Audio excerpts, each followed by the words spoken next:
नमस्कार, मी अभिजित करंडे. माझा विशेष मध्ये आपल्या सगळ्यांचं स्वागत. जिच्या पोटात 33 कोटी देवांचा वास आहे अशी आपली श्रद्धा आहे, जी रस्त्यावर दिसल्यावरही आपले हात आपोआप जोडले जातात, जिच्या शेजारी कृष्ण बासरी वाजवतानाचे फोटो आपल्या देव्हारात असतात आणि दत्तामागेही ती शांतपणे उभी असते, ती गाय आज राजकारणाच्या कचाट्यात सापडली आहे. आणि त्याचं कारण आहे गेल्या अनेक वर्षात ज्यांचा पत्ता कुणालाच माहिती नव्हता असे गोरक्षक.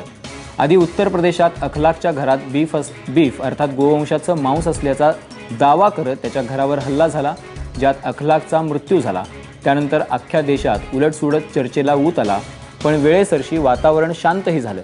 पण उन्हामध्ये मृत गायीचं कातडं काढण्यावरून 11 जुलैला समदियाल गावात 4 तरुणांना अमानुष मारहाण करण्यात आली. अर्थात व्हिडिओ व्हायरल झाल्यानंतर 19 जुलैला यंत्रणा कारवाईसाठी सरसावली आणि त्याचे पडसाद म्हणून अनेक राज्यांमध्ये दलित संघटनांनी भव्य मोर्चे काढल्यानंतर पंतप्रधान नरेंद्र मोदी यांचेही डोळे उघडले.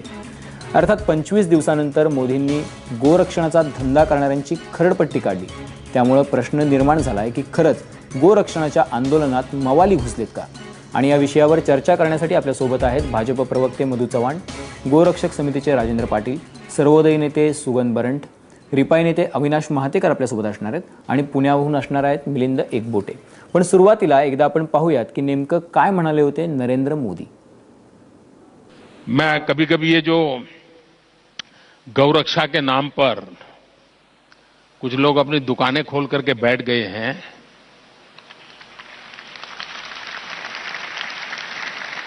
मुझे इतना गुस्सा आता है. गौ भक्त अलग है, गौ सेवक अलग है. मैंने देखा है कि कुछ लोग जो पूरी रात एंटी सोशल एक्टिविटी करते हैं, कुछ लोग, लेकिन दिन में गौरक्षक का चोला पहन लेते हैं.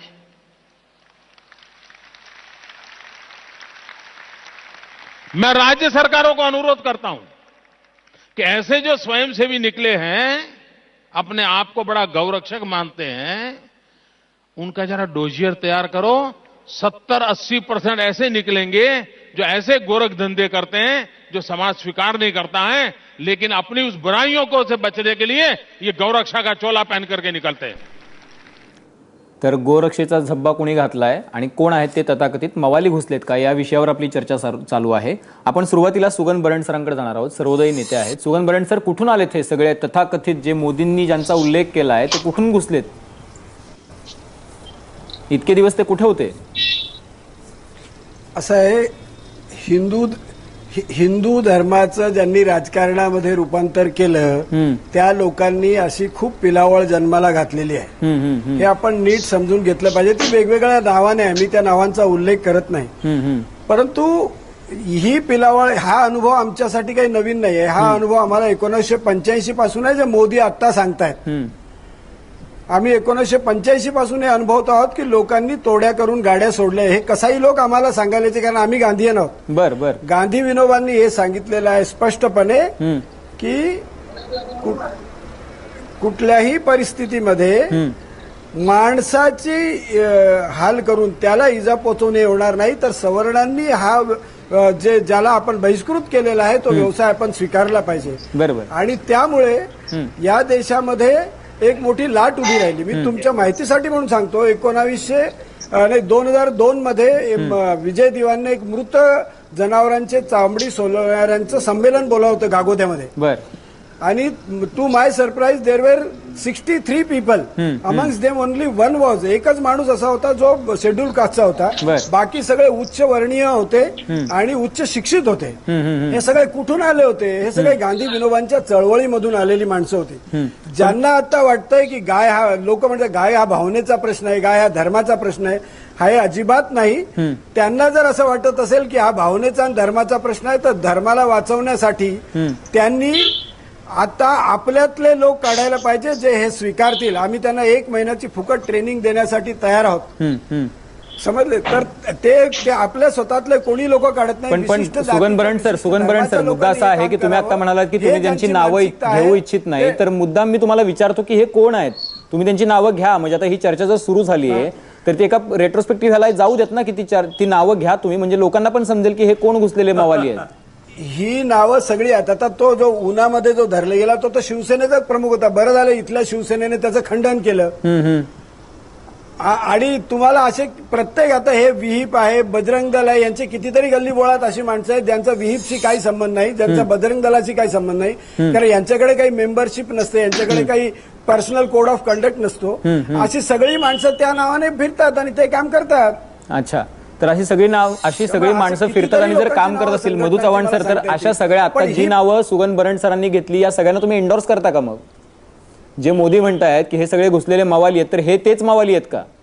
तुमच्या शब्दाला पहिल्यांदा माझ्या आधी आक्षेप आहे. विश्व हिंदू परिषद आणि बजरंग दलाच्या मी त्यांचं समर्थन करायला इथे बसलेलो नाही, पण त्यांना तुम्ही मावाली म्हणायचं काही कारण नाहीये. आम्ही त्यांना मावाली म्हणत नाही आहोत. कार्यकर्ते आहेत, नेते आहेत, त्यांनी अतिशय स्पष्टपणे सांगितलंय. मग मला पूर्ण करू द्या ना. बोला. ते नावं घेऊ इच्छित नव्हते, मला पूर्ण करू द्या ना. बोला. ते नावं घेऊ इच्छित नव्हते तरी तुम्ही त्यांच्यावर जबरदस्ती करते की नावं घ्या. म्हणजे तुम्हाला वातावरण भडकवायचंय, त्यांना नाही भडकवायचंय. अहो, आम्हाला वातावरण नाही भडकवायचंय. त्यांनी सांगितलं की असे काही लोक घुसले त्या चळवळीत, ते मला मान्य आहे. नाही, मला बोलायचंय ना, मला बोला ना, तुम्ही मला बोलायला बोलवलेत ना. त्या ठिकाणी त्यांनी अतिशय नम्रपणे आणि प्रामाणिकपणे सांगितलंय की या व्ही पैसे आणि बजरंग दलाशी संबंध सुद्धा नसलेले काही लोक घुसले आहेत. कारण यांचा जितका निषेध करावा इतका तिथे अमानुष मारहाण केलेली आहे. आणि म्हणून मला असं वाटतं की तुम्ही स्पेसिफिक प्रश्न विचारला तर ते चर्चा करता येईल. कोणाला मवाली म्हटलेलं बरोबर आहे का, कोणाला नाही आहे का, हा काही चर्चेचा विषय नाही. मी तुम्हाला मवाली म्हटलेलं बरोबर आहे का हे नाही विचारलं. मी म्हटलं की भाजप एंडोर्स करते का, अशा लोकांवरती तातडीनं कारवाई का होत नाही, मी एवढा प्रश्न विचारला तुम्हाला. नाही, त्यांनी तुम्ही मला कोणावर कारवाई होईल ना, कारवाई केली पाहिजे, कठोर कारवाई केली पाहिजे. जनावरांपेक्षाही त्या ठिकाणी अमानुष अशी वागणूक वर्षानुवर्ष आपण ज्यांना दिली त्या माणसाला आता तुम्ही जनावरासारखं मारताय. हा निर्लज्जपणा. हिंदू धर्मात सांगितलेलं नाही की त्या ठिकाणी जातीच्या आधारावर पशुपेक्षाही वाईट वागणूक समाजातल्या काही घटकांना द्या म्हणून. पण त्यांच्यावर कारवाई केलीच पाहिजे, त्याच्यात काही वादच नाहीये. कठोर कारवाई केली पाहिजे. अविनाश महातेकर आपल्यासोबत. अविनाश महातेकर, तुम्ही ही चर्चा ऐकताय की कोण कोण घुसलं याच्यामध्ये, कोणी कुठला झब्बा घातलाय, याची सगळी चर्चा चालू झालेली आहे आता. आणि खुद्द मोदींनी ही चर्चा छेडलेली आहे. ही कुठल्या माध्यमांनी छेडलेली चर्चा नाहीये. आणि मधू चव्हाण सर म्हणतात की कारवाई होईल ना, तर कारवाई होते का अशा लोकांवरती? तुमचं काय मत आहे? या प्रश्नावर या विषयावरती बोलताना मी अगदी म्हणजे आग्रहाने सांगेन की याच्या बाबतचा दृष्टिकोन हा आपण पुन्हा एकदा नीट तपासून घेतला पाहिजे. ही सगळी गुन्हेगारी प्रवृत्ती आहे आणि तिला जातीय तळ आहे. या पद्धतीने अशा प्रकारे जर गोरक्षणाच्या नावाखाली अशा हाणामाऱ्या होणार असतील तर ही प्रवृत्ती जी ही गुन्हेगारी वृत्ती आहे त्याच्यावरती कडक कारवाई झालीच पाहिजे. ही आमची आग्रही मागणीच आहे. म्हणजे कोणी का असे ना. आणि मग त्या गोरक्षणाच्या नावाखाली जे काही राजकारण चाललेलं आहे त्याच्यावरती चर्चा देखील आपण बंदच करून टाकलेल्या आहेत सगळ्या. भावना दुखावतात या नावाखाली. तर त्याच्यामुळं हे सगळे प्रकार घडायला लागलेले आहेत आणि याच्यावरती कडक कारवाई झाली पाहिजे ही आमची मागणी आहे. पण कडक कारवाई होताना दिसते का तुम्हाला? मी अगदी स्पेसिफिक विचारलं तुम्हाला. तशी दिसतच नाही ना. आता तिथे आम्हाला असं जी माझी जी माहिती आहे त्यानुसार त्या उन्हा गावामधले जे गुन्हेगार आहेत ते सगळे फरार आहेत. पोलिसांना सापडे ना. असं कुठे होऊ शकतं का एका एवढ्या म्हणजे छोट्याशा गावामध्ये जर आरोपी सापडत नसतील ते चुकीचंच आहे ना.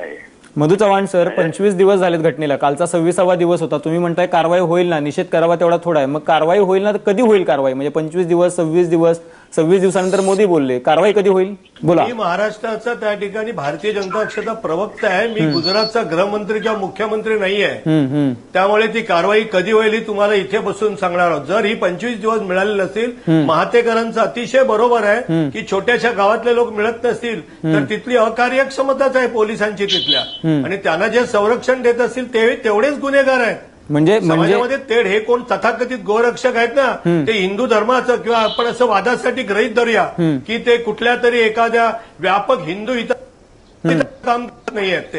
उलट त्या ठिकाणी कोणी चांगलं सामाजिक समरसतेचं काम करतोय. आज राष्ट्रीय स्वयंसेवक संघ सामाजिक समरसतेचं काम करतोय. तुम्ही आता म्हणालात की जर ते मिळत नसतील तर ते पोलिसांचं अपयश आहे असं तुम्ही म्हणालात मधू चव्हाण सर. तर मी तुम्हाला असं विचारतो, जर ते पोलिसांचं अपयश असेल तर ते भाजप सरकारचं गुजरातमधले अपयश नाही का? इतक्या पोटतिडकीने त्या ठिकाणी बोलले नसते माननीय पंतप्रधान. नाही, तुमचा भाजपची इच्छेचा विषयच नाही. नाही मी असं विचारलं मधू चव्हाण सर. भाजपची इच्छा आहे की त्यांना कठोर शिक्षा व्हावी. नाही मी मधू चव्हाण सर, मी तुम्हाला असं विचारलं, तुम्ही आता म्हणालात की जर ते सापडत नसतील तर ते अपयश आहे. तर मी तुम्हाला असं विचारलं, तर भाजप सरकारचं, गुजरातमधल्या भाजप सरकारचं हे अपयश आहे हे तुम्ही मान्य करता का? पोलीस यंत्रणेचं असेल त्या गावातल्या. अच्छा, गावातल्या पोलीस यंत्रणेचं, भाजप सरकारचं अपयश नाहीये. हे बघा, मी सांगितलं तिथल्या पोलीस यंत्रणेचं अपयश आहे. तुम्हाला जो अर्थ लावायचा तो लावा. तिथली 25 दिवस झाले. आता काही गुन्हेगार, देश एवढा मोठा आहे, मिळतील आज ना उद्या, सगळे मिळतात, कोणी अशा तऱ्हेचं सोडणार नाही. आणि भारतीय जनता पक्षाचं तिथलं शासन जाणून बुजून त्यांना संरक्षण देत असेल, असं जर कोण घेऊन संशयाचं वातावरण निर्माण करत असेल तर त्यांनी ते करू नये. कुठल्याही शासनाला दलित जनता जी या समाजाचा एक भाग आहे, त्यांना अशा तऱ्हेचं जनावरांपेक्षा चीड येणारा ते आम्ही त्या ठिकाणी पाहिले. ते सगळे फोटो आणि ते दृश्य ती संतापजनक आहेत. हे कसले, बरोबर माननीय पंतप्रधान, कसले गोरक्षक आहेत. यांच्यापैकी कोणी एका भाकड गाईला घरी नेऊन तिला सांभाळलेलं नसेल किंवा 4 पैशाचं गवत तिला घातलेलं नसेल.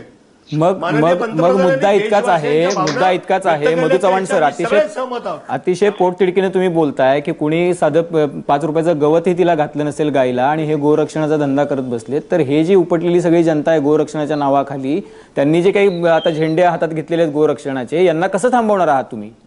तुम्ही फरक सगळ्यांमध्ये करू नका. जे अशा तऱ्हेनं गोरक्षणाच्या नावाखाली आपल्या समाजातल्या एका घटकाला अमानुष जनावरांपेक्षा वाईट वागणूक देत असतील ते वेगळे. आता याचा अर्थ त्या ठिकाणी गोरक्षक आहेत, त्याच्यामध्ये अनेक लोक आहेत की त्या ठिकाणी गायीचं संबंधीचं विज्ञान असेल, उपम असेल, विज्ञान असेल, त्याच्यामध्ये शेण असेल, गोमूत्र असेल, या सगळ्याचा उपयोग कसा करायचा, गायीचं संवर्धन कसं करायचं, त्याच्यापासून खताची निर्मिती शेणापासून कशी करायची, हे काम करणारे लोक आहेत. ते सगळे याच्यामध्ये भरडू नका तुम्ही.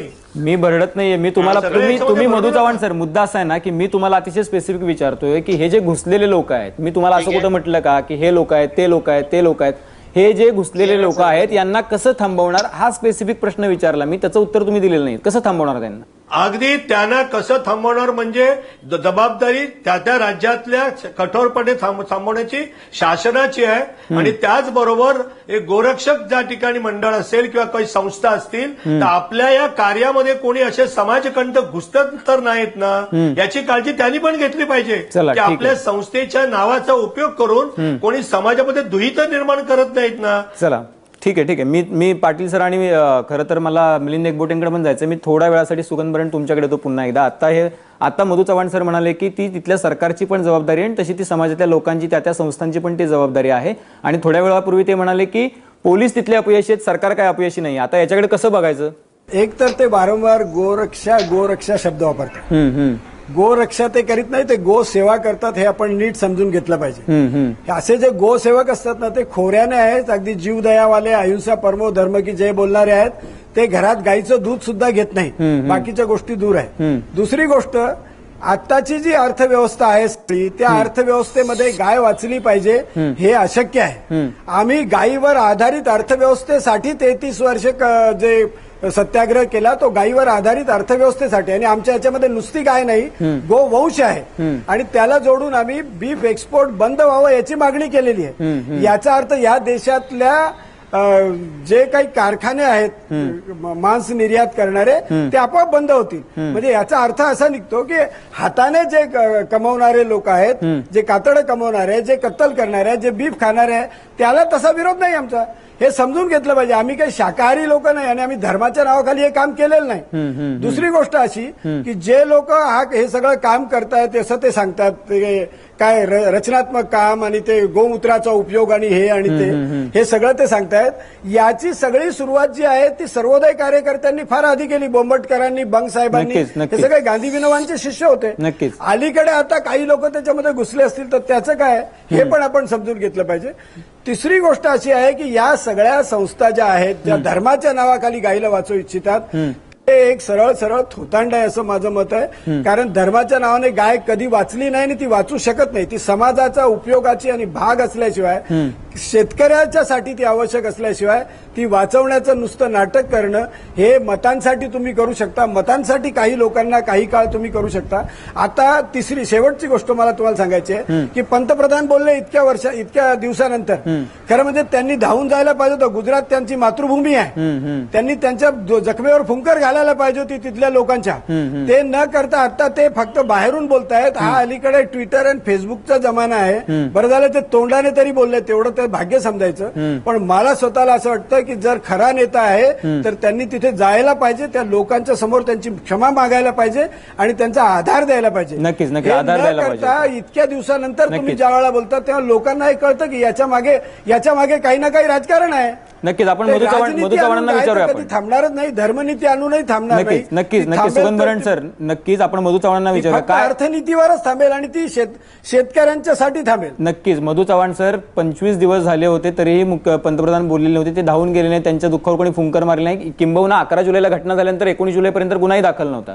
हे बघा, तिथल्या तांत्रिक बाबी 11 जुलैला घटना घडल्यानंतर 11 जुलैला घटना घडल्यानंतर 19 जुलैपर्यंत त्या ठिकाणी गुन्हाही दाखल केला नव्हता. तर त्यासंबंधी सगळी चौकशी होऊन त्या ठिकाणी त्यांच्यावर कठोर कारवाई आता आलेलं सरकार, नवीन मुख्यमंत्री त्यांच्या नेतृत्वाखालचं गृह खातं नक्की करेल.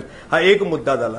दुर्दैवाने या देशामध्ये गेल्या अनेक दिवसापासून, म्हणजे आता भाजप प्रणित राज्य आहे किंवा काँग्रेसचं राज्य असेल किंवा अन्य कोणाचं राज्य असेल, या समाजामध्ये ज्या काही प्रवृत्ती आहेत, अपप्रवृत्ती, विध्वंसक विकृती आहेत, या विकृतीतून जे निर्माण झालेले काही समाजातले मोठे प्रश्न निर्माण होतात ते दुर्दैव असतात. परंतु पंतप्रधान 23 दिवसांनी बोलले म्हणजे त्यांना संवेदना नाही आहे. आणि आता त्या ठिकाणी बोलले म्हणजे ते राजकारणासाठी बोलले. ही सवंग लोकप्रियतेची सर्वोदयवाद्यांसारख्या शांतपणे विचार करणाऱ्या व्यक्तीने तरी प्रतिक्रिया अशी राजकारण्यांसारखी व्यक्त करू नये. मी संघाचा प्रतिनिधी नाहीये, राष्ट्रीय स्वयंसेवक संघाचा त्या ठिकाणी वकिली करार. माझा ऐकून घ्या तुम्ही, माझं 2 मिनिटं ऐका. आता माझं 2 मिनिटं ऐका. तुम्ही फार अभिनवेशाने बोलू नका. राजकारण कसं आहे? राष्ट्रीय स्वयंसेवक संघ गेली 75 वर्ष अशा प्रकारची कामं करतायत. तुम्हाला ते माहितीही नसेल काय करतायत ते. राष्ट्रीय स्वयंसेवक संघ या समाजामध्ये लाखो कामं चालले, लाखो कामं. तुम्हाला एक उदाहरण देतो. कधीपर्यंत त्या ठिकाणी माझं 1 मिनिट ऐका. तुम्ही माझं आता ऐका. तुम्ही माझं ऐका आता. सर्वोदयी नेते साहेब, तुम्ही माझं ऐका आता. तुम्ही पूर्ण माझं ऐका. मी तुमचं ऐकलंय, तुमच्यामध्ये बोललो नाही. मी तुमचं ऐकतोय, बोला. तुमच्यामध्ये बोललो नाही. परमपूजनीय डॉक्टरांची जन्मशताब्दी झाली तेव्हा मोठे मोठे होर्डिंग्स लावले नाहीत संघाने, तर हजारो लाखो कामं समाजातली सामाजिक समरसतेपासून तर आर्थिक विकासाला त्या ठिकाणी हातभार लावणारी असे अनंत कामं संघाने सुरू केली. नुसते आपल्या नेत्याचे होर्डिंग्स लावून त्या ठिकाणी आपली जन्मशताब्दी साजरी केली नाही. तुम्ही काम करताय सर्वोदय नेते, नक्की चांगलं आहे. नक्की. मी सुगंध भरण सर येतो तुमच्याकडे. समरसतावाल्यांना एकच विनंती करायची आहे. मला समरसतावाल्यांना एकच विनंती करायची आहे की त्यांनी समतेवर आधारित राज्यासाठी आम्हाला 50 स्वयंसेवक द्यावे ज्यांना आम्ही हे शिकवू. नक्की. आपण या मुद्द्याकडे येऊयात. आपण या चर्चेमध्ये अजून बरेच मुद्दे आहेत. या चर्चेमध्ये आपल्याला या सगळ्या मुद्द्यांवर चर्चा करायची आहे. मात्र एक छोटासा ब्रेक घेऊया. तुम्ही पाहत राहा एबीपी माझा.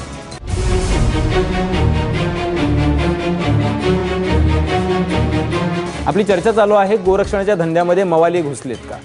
संघानं आणि या बाकीच्या ज्या संस्था आहेत ज्या गोरक्षणाचं किंवा गोसेवेचं काम करतात त्यांनी त्यांना खूप काम करतात असं मत मांडलेलं आहे. आणि भाजप सरकार पण अशा गोरक्षणाला किंवा गोसेवेला एंडोर्स करते. मोदींनी सुद्धा स्वतः म्हटलं की आपण साधं प्लास्टिक नाही फेकलं पाहिजे, तरी सुद्धा गायी भरपूर वाचतील, कारण प्लास्टिक खाल्ल्यामुळे खूप गायी मरतात. राजेंद्र पाटील सर, मुद्दा असा आहे की मोदी सरकार सत्तेत आल्यानंतर एप्रिल ते नोव्हेंबर 2014 या काळात मांसापासून तयार केलेल्या पदार्थांच्या निर्यातीत तब्बल 17% वाढ झाली. या काळात 8.25 लाख टन म्हशीचं मांस निर्यात झालं. निर्यातीतून 18,000 कोटी रुपये मिळाले. आणि बीफ म्हणजे गोवंश मांस निर्यातीतून 25,000 कोटीचं परकीय चलन मिळालं.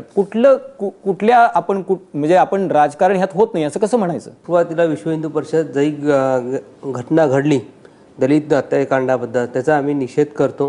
ह्या घटनेच्या मागे राजकारण आहे. आम्ही ह्यापूर्वीच्या चॅनलवर देखील सांगितलं होतं. कोण करते राजकारण? राजकारण गोरक्षा आंदोलनाला बदनाम करण्यासाठी एक षडयंत्र आहे. कोण बदनाम करतंय? ज्यांना गोरक्षा आंदोलनामध्ये काही लोकांना तुम्हाला माहिती असतील ना की कोणी आहे त्याच्यामधले सगळे आरोपी. आणि आपल्याला माहिती नसेल ही घटना घडल्यानंतर ह्या घटनेमध्ये जे पीडित जे हे जे तरुण युवक होते यांना सर्वोपरी मदत आणि पहिली मदत ही संघाच्या संघ परिवारातल्या सर्व कार्यकर्त्यांनी त्यांना केलेले हॉस्पिटलायझेशन पासून संपूर्ण.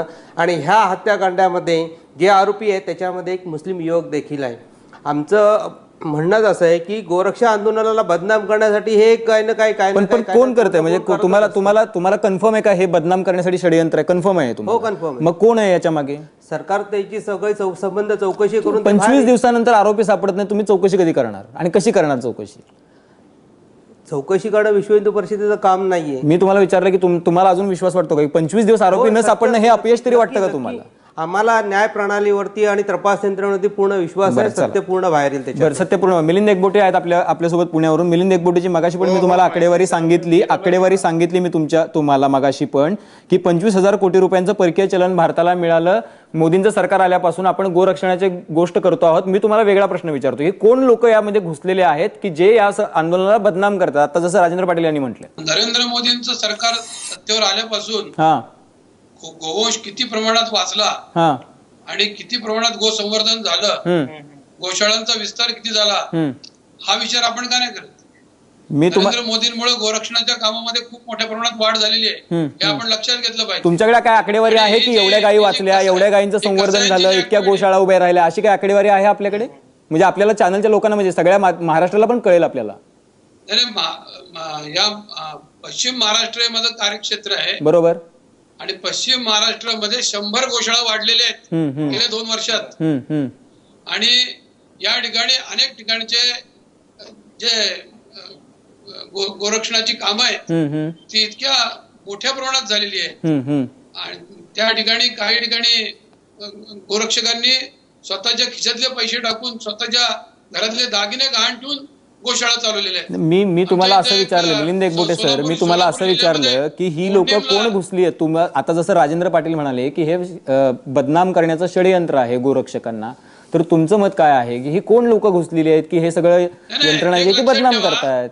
एक लक्षात ठेवा, माझा स्वतःचा अनुभव मी सांगतो की गोरक्षक, गोसेवक किंवा गोभक्त, तुम्ही काही म्हणा त्यांना, त्यांच्यामध्ये बॅड एलिमेंट, त्यांच्या मनामध्ये बॅड एलिमेंट फार कमी असतं. या महाराष्ट्रामध्ये तरी गोरक्षणाच्या कार्यामध्ये फसवणूक करणारे, लांडी लबाडी करणारे काही व्यावहारिक लोक, व्यावसायिक लोक घुसलेले आहेत, हे नक्की. परंतु जे अनेक वर्षानुवर्ष गोरक्षण करतायत, निस्वार्थीपणे गोरक्षण करतायत, प्रामाणिकपणे गोरक्षण करतायत, अशा गोरक्षकांची संख्या मोठी आहे. मला एक सांगा, उन्हामध्ये ज्यांनी मारहाण केली ते कोण होते? हो, ठीक आहे. उन्हामध्ये ज्यांनी मारहाण केली ते नालायकच होते. त्यांनी काय, तिथली जी घटना आहे ते मेलेल्या गायीचं कातडं सोडण्यावरून निर्माण झालेली घटना आहे. तिथली घटना अशी नाहीये.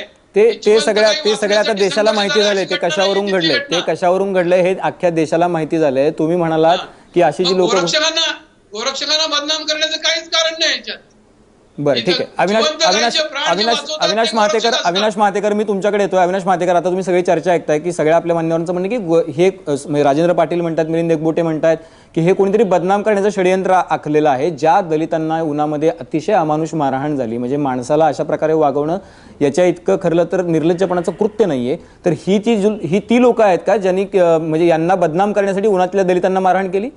म्हणजे दलितांचा वापर त्यांनी फक्त गोरक्षणाला बदनाम करण्यासाठी केला? म्हणजे याच्या आधी देखील असा प्रसंग घडला की मुस्लिम कुटुंबाने घरामध्ये गोमांस भक्षण केलं, यावरून त्यांना बेदम मारहाण वगैरे झाली. आणि त्याच्यानंतर ज्या वेळेला पोलिसांनी नीट शोध घेतला त्यावेळेला असं लक्षात आलं की त्यांच्या घरामधल्या फ्रीजमध्ये असलेलं जे काही मटण होतं ते काही गायीचं किंवा म्हणजे गोवंशाचं नव्हतं. याचा अर्थ असा उघड आहे की ही मला स्वतःला अशी वाटते ही हिंदूंच्याच एका सेक्शन मध्ये असलेली विकृती आहे.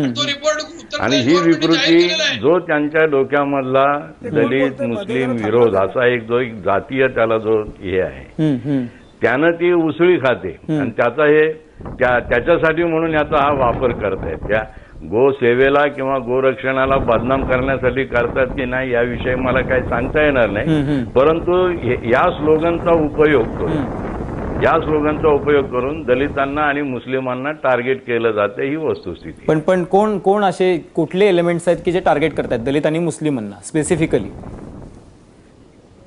ज्यांना सामाजिक एकता टिकवायची नाही किंवा ज्यांच्या डोक्यामध्ये सामाजिक विषमता आहे असे हे लोक करतायत ते. सुगन सर, तुम्ही हे सगळं ऐकलं जाता, सामाजिक एकता टिकवायची नाहीये अशी लोक याच्यामध्ये घुसली, तर आता ही लोक जर बाहेर काढायची असेल तर करायचं काय मग, आणि कुणी करायचं? हे तर ज्यांना त्यांचा वापर, ज्यांनी आतापर्यंत त्यांचा वापर केला आणि पुढेही जे करणार आहे तसं दिसत आहे त्यांनीच करायला पाहिजे. जे बोलतायत ते एकदम बरोबर आहे. ज्यांना विषमता वाढवायची तेच लोक करतायत. बोला एकबोटीजी, बोला. बघा, माझी जी संघटना आहे अखिल भारत कृषी गो सेवा संघ, महात्मा गांधींनी स्थापन केलेल्या, विनोबा भावेंनी वाढवलेल्या संघटनेचा पश्चिम महाराष्ट्राचा मी अध्यक्ष आहे. आणि माझ्या संघटनेमध्ये असंख्य दलित आहेत. मांग, महार, रामोशी, चांभार समाजाचे अनेक लोक माझ्या संघटनेत आहेत. कृषी गो सेवा संघाचा अशा कुठल्याही माणसाशी संबंध नाही. क्षणीचे फील्डवर आहेत, हे लक्षात ठेवा. दलित समाजातले लोक गोरक्षक आहेत. दलित समाजाला टार्गेट करण्याचा इथं बिलकुल मुद्दा असू शकत नाही. आणि कसाई वेगळे आणि मुसलमान वेगळे. कसाई हे विशिष्ट जमात आहे जी अतिशय निगृढपणे गायीची हत्या करते आणि तिच्या मनामध्ये कोणत्याही प्रकारची संवेदना आणि सद्भावना नसते. आणि या कसायांबरोबर संघर्ष करणं याच्यात कोणतीच चूक नाही असं मी मानतो. चला, ठीक आहे. तुमचा मुद्दा जो आहे तो लक्षात आलाय. मी पुन्हा एकदा मधू चव्हाण आहेत आपल्यासोबत, मधू चव्हाण सरांकडे जाईन. मधू चव्हाण सर, तुम्हाला असं वाटतंय का की उत्तर प्रदेशच्या निवडणुका जवळ आल्यानंतर अशा प्रकारे वातावरण भडकवण्याचा कोणीतरी एक प्रयत्न करतंय? तिथं दलितांची वोट बँक मोठी आहे, भाजपनं तिथं सत्ता हासिल करण्यासाठी सगळ्यांचे प्रयत्न चालू आहेत, आणि त्याच्यातून सुद्धा अशा गोरक्षणाच्या ज्या घटना घडतात किंवा त्याच्यावरून ज्या उन्हामध्ये जे घडलं हे त्याचा परिणाम आहे. हे बघा, समाजामध्ये असे काही घटक असतात की समाजात घडलेल्या घटनेशी त्यांना काही विचारांशी देणं घेणं नाही. तुम्हाला एक छोटं उदाहरण, परमपूजनीय डॉक्टर बाबासाहेब आंबेडकरांचं स्मारक किंवा बुद्ध प्रिंटिंग प्रेस वगैरे परळ किंवा नायगाव दादरला जो रणजित स्टुडिओच्या बाजूला जी घटना घडली आणि त्याच्यामध्ये त्या ठिकाणी दलित बांधवांमध्ये एक जे असंतोषाचं वातावरण निर्माण झालं आणि दादरची सगळी ऑफिसेस बंद करायचं ठरवलं त्यांनी. 4-5 तोळची दगड मारायला सुरुवात केली. पोलिसांनी त्यांना जेव्हा पकडलं तेव्हा कुठल्याही रिपब्लिकन पार्टीच्या गटाचे ते नव्हते, ना माननीय आठवले साहेबांच्या गटाचे होते, ना माननीय त्या ठिकाणी प्रकाश आंबेडकर साहेबांच्या गटाचे होते. अशी एखादी घटना घडली की तिचा त्या ठिकाणी विकृत प्रवृत्तीने, विध्वंसक प्रवृत्तीने, तुम्ही मगाशीच शब्द वापरले त्याप्रमाणे मवाली पद्धतीने समाजात हे निर्माण करायचं हे त्यांचं काम आहे. आणि म्हणून निवडणुकांशी त्यांचा काही संबंध नसतो, नंबर 1. आणि तुम्ही दुसरा मुद्दा म्हणालात, अर्धसत्य त्यातलं तुमचं बरोबर आहे की निवडणुका आल्या की आपल्या देशात दुर्दैवाने, मी स्पष्ट हिंदू असून सुद्धा सांगतो, हिंदू समाजामध्ये असे अनेक लोक आहेत की ते स्वतःला फार मोठे उच्च समजतात, उच्च कोटीतले समजतात, आणि समाजातला काही घटक हा आपली सेवा करायलाच जन्माला आलेला आहे, तो हीनच आहे. म्हणजे त्यांना एखाद्या दलित भगिनी किंवा बंधू गायी त्या ठिकाणी गायीचं शेण काढायला चालेल, तो त्याने आपलं अंगण सारवलं त्या दलिताने चालेल, पण त्या सारवलेल्या अंगणामध्ये जर पंक्तीला लोक बसली तर ज्याने अंगण सारवलं तो दलित बंधू किंवा भगिनी तिथे आपल्या पंक्तीला बसलेला चालत नाही. नक्की हाच मुद्दा होता. उन्हामध्ये दलितांना मारहाण झाल्यानंतर, मधू चव्हाणजी, उन्हामध्ये दलितांना मारहाण झाल्यानंतर अतिशय हाच पॉइंटेडली मुद्दा लोक विचारत होते की दलितांना मारहाण झाली, त्याच्यामध्ये एक चांगला मेसेज जाणं गरजेचं आहे, पंतप्रधानांनी तातडीने तिथं बोलणं गरजेचं आहे, आणि मग पंतप्रधान 25 दिवसानंतर बोलल्यानंतर त्याच्या मागे राजकारण आहे काहीतरी, मग असं लोक बोलतात त्याला चुकीचं काय होतं? अतिशय चुकीचं त्याचं असं आहे की सर्वसाधारणतः वरवर अशा तऱ्हेची भावना सामान्य जनतेची होणं बरोबर आहे, पण पंतप्रधान ही घटना गंभीर आहे ना, तर तुम्ही म्हणाल तुम्ही या घटनेला गंभीर मानत नाही. अनेक घटना घडल्यावर शब्दिक प्रतिक्रिया व्यक्त करण्यापेक्षा कृतीने प्रतिक्रिया व्यक्त करणं हे अधिक महत्वाचं आहे. गुजरातमध्ये जी काही ढवळाढवळ झाली, काय अनेक गोष्टी घडल्या, तर गुजरात सरकारला किंवा तिथल्या शासनाला देशाचा प्रमुख म्हणून माननीय पंतप्रधानांनी काही आदेश दिलेच नसतील हे तुम्ही कशावरून सांगता? जाहीर बोलणं म्हणजे संवेदना जाहीर केलं असं होत नाही, जाहीर होत नाही. एखादी जशी आई असते, मुलाला खायला घालायचं असते, तिथं भुकेलेल्या पोरांना जगाला जाहीर करत नाही ती, मी जेवू घालते मुलांना, मी जेवू घालते मुलांना, ती शांतपणे आपला स्वयंपाक तुम्ही बोलताना, मधू चव्हाण सर, तुम्ही बोलताना सुगन बरण हसताय, त्यांना पटत नाहीये तुम्ही जे बोलताय ते. त्याला पटण्यासाठी मी नाही बोलत आहे ना, त्यांचं बोलणं मला कुठे पटतंय, त्यांचं बोलणं मला पटायचं की नाही. जे तुमच्या महाराष्ट्रात या चॅनलवर मधू चव्हाण सर त्यांना बोलू द्या. पटलं म्हणजे झालं. मधू चव्हाण सर त्यांना बोलू द्या. थोडी बोलतोय. मधू चव्हाण सर त्यांना बोलू द्या. बोला बोला बरंड सर बोला. हे बघा, मी कुठल्या पक्षाचा नाही, त्यामुळे मी कुठल्या पक्षाचा नाही, त्यामुळे मधू चव्हाण बोलत असतील तर आणखी कुठल्या पक्षाचे लोक बोलत असतील, मला त्याच्याशी काही घेणं देणं नाही. परंतु आजच्या व्यवस्थेचे सगळे लाभ उठवत, आजची जाती व्यवस्था कायम ठेवत जर कुणी गोरक्षेचं काम करत असेल तर ते होणार नाही, हे समजून घेतलं पाहिजे. आम्ही ज्या व्यवस्थेसाठी लढतो आहोत ती वैकल्पिक व्यवस्था आहे आणि म्हणून आजच्या चर्चेमध्ये भाग घेतलेल्या हिंदू धर्माभिमानी असलेल्या आणि जे म्हणतात की मी अखिल भारत कृषी गोसेवा संघाचा विभागीय अध्यक्ष वगैरे काय उपाध्यक्ष काय आहे ते, तर त्यांना सगळ्यांना माझी विनंती आहे की तुम्ही एक 5-5 असे शिक्षित पोरं द्या ना की जे आम्ही त्यांना शिकवू चामडं काढायला, आणि ज्याच्यामुळे ही जातीयता, ही वर्ण व्यवस्था आणि याचं होणारं राजकारण हे थांबेल. जे गांधींनी केलं होतं ते आपण पण करूया ना, चला आपण सोबत करूया. चालेल चला आपण विचारू ना मिलिंद एकबोटे ना. मिलिंद एकबोटेजी जी आमचा विषयच आहे. नाही मुद्दा असा आहे मिलिंद एकबोटेजी, त्या सुगंध बरेंड सरांचं म्हणणं असं आहे की जे स्किनिंग करत होते, जे कातळं काढण्याचं काम करत होते, जो आजवर एकच वर्ग, एकच दलित समाजाचा एक मोठा वर्ग ते काम करत होतं, ते आपल्यातल्या सगळ्या लोकांना करू द्या की 5-5 प्रशिक्षक 5-5 स्वयंसेवक पाठवा, असं त्यांचं म्हणणं आहे. बरोबर आहे, योग्य आहे त्यांचं म्हणणं. पाठवणार आहात का तुम्ही? तसा प्रयत्न करायला काही हरकत नाही, केलेलं आहे, आम्ही जरूर प्रयत्न करू. आणि परंतु त्यांना आम्ही फडणवीस साहेबांना सांगू शकतो की राष्ट्रीय स्वयंसेवक संघ स्थापन व्हायच्या आधीपासून डॉक्टर हेडगेवार गोसेवेचं काम करत होते, त्यांचं चरित्र तसे उल्लेख आहेत. नाही मुद्दा अतिशय पॉइंटेड होता. गोरक्षणाच्या कामाला सुरुवात केली आहे, ते डावलू नका. आम्हीच फक्त गोरक्षणाचं काम करतो, आम्हीच आमच्याकडेच त्याचं मागताय असं म्हणू नका. संघाचं सुद्धा या क्षेत्रामध्ये फार मोठं योगदान आहे. फडणवीस साहेबांनी जो लक्षात ठेवा अशी आमची विनंती आहे. मुद्दा असा आहे की ही जाती व्यवस्था, जाती अंताचा लढा आहे, तो पूर्ण झाल्याशिवाय हे सगळं शक्य होणार नाही, असं बरंड सरांचं म्हणणं होतं. मी शेवटच्या 30 सेकंदासाठी महातेकरांकडे जाणार आहे. महातेकर, शेवटची 30 सेकंद आहेत आपल्याकडे. मला एक फक्त मुद्दा तुम्हाला पॉइंटेडली विचारायचा आहे. गेली अनेक वर्ष एकच समाज अशा पद्धतीचं काम करतो, त्यामुळे त्याला त्या समाजाकडे हे काम आहे, हे इतकं पॉइंटेडली झाल्यानंतर मग टार्गेट केलं जातं, मग उन्हासारखी घटना घडते. या घटनेमध्ये सर्व प्रकारच्या, सर्व जाती धर्मातली लोक अशा पद्धतीची कामं करायला लागल्यानंतर असं कोणाला टार्गेट केलं जाणार नाही असं तुम्हाला वाटतं का? उन्हामध्ये गुजरातमध्ये असं झालंय की या प्रकारानंतर आंबेडकरी विचारधारा तिथे मोठ्या प्रमाणावरती रुजायला सुरुवात झाली आणि पहिल्यांदा तिथल्या लोकांनी जाहीरपणे अहमदाबादमध्ये घोषणा करून कोणीही दलित या प्रकारच्या कातडी सोलण्याच्या व्यवसायाला थारा देणार नाही आणि या कातडी सोलायचं किंवा गुरं ओढायचं, मेलेली जनावरं ओढायचं काम त्यांनी त्याज्य ठरवलं आणि सोडून दिल्याचं जाहीर केलं. त्याचा परिणाम असा झाला जे इथल्या महाराष्ट्रातल्या तरी मला वृत्तपत्रांच्या मध्ये फार या बातम्या दिसल्या नाही. त्याचा परिणाम असा झाला की त्या ठिकाणी अक्षरशः क्रेन लावून तिथल्या नगरपालिकांना ही मेलेली जनावरं ओढावी लागलेली आहेत. त्यामुळे एकदा या प्रकारची भूमिका घेतल्यानंतर निश्चितच संबंधितांना याच्यामध्ये जाग येईल असं आम्हाला वाटतं याच्यामध्ये. आणि त्यांनी मार्च काढलेला आहे अहमदाबाद ते उन्हापर्यंत. 15 ऑगस्टला तो उन्हाला मार्च जाणार आहे आणि त्या ठिकाणी तर हे त्याच्याही पुढे जाऊन घोषणा करतील असं दिसतंय. नक्कीच, अतिशय महत्वाचा मुद्दा. शेवटची 30 सेकंद.